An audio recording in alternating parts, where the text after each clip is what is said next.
Նիկոլ Փաշինյան։ Մի բան խնդրեմ, ներքաղաքական հարցեր չտակ, կարծում եմ ճիշտ տեղը չի։ Հնարավորություն կունենանք հանդիպել։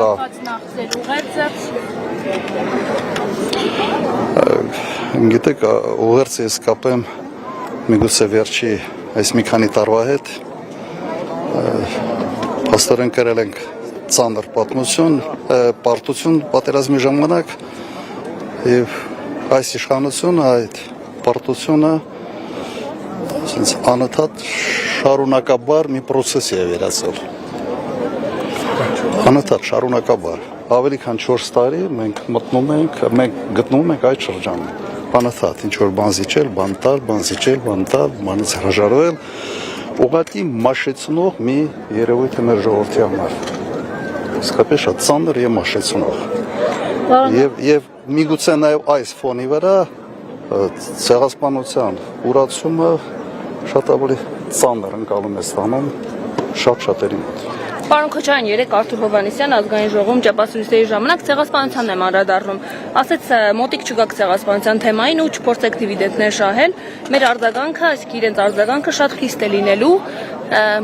Ինչու համար չգաք, այո, Ցեղասպանության միջազգային ճանաչման հարցը օրակարգից դուրս բերելու, ինչպես նաև սակարկման համար։ Լուրջ, ես պիտի այդ հիմարությունը պարզաբանեմ։ Կարծում եմ Հայաստանի արտաքին քաղաքականության օրակարգի մեջ մտցնող հենց ես եմ եղել եւ իմ ժամանակաշրջանում ամենից մեծ քանակով երկրներն են ճանաչել հայոց ցեղասպանությունը։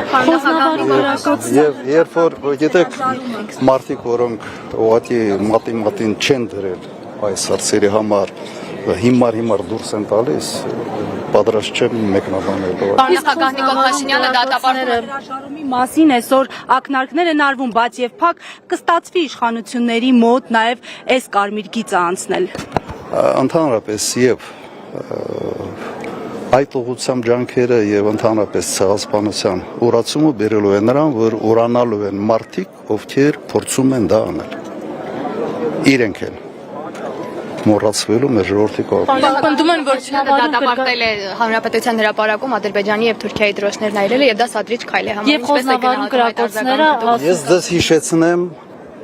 15 թվականին, երբ Ռուսաստանի դեսպանատան մոտ Ռուսաստանի դրոշն էին փորձում վառել,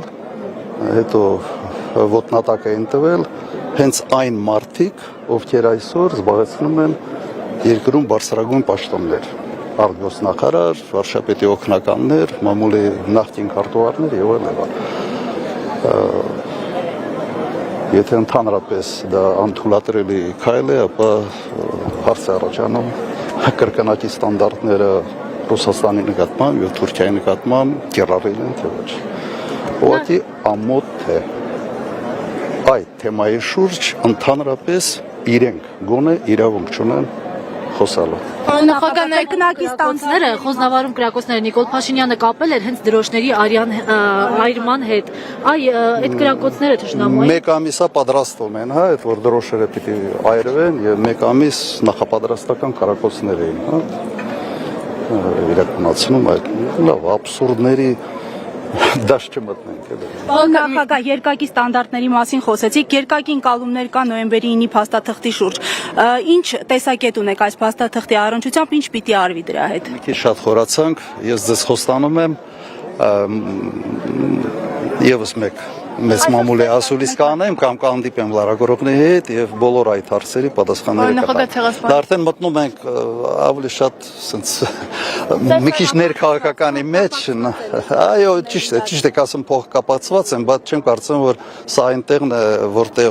ոտի վրա պետք է փորձել բոլոր հարցերը շոշափել, ճիշտ է։ Շնորհակալություն։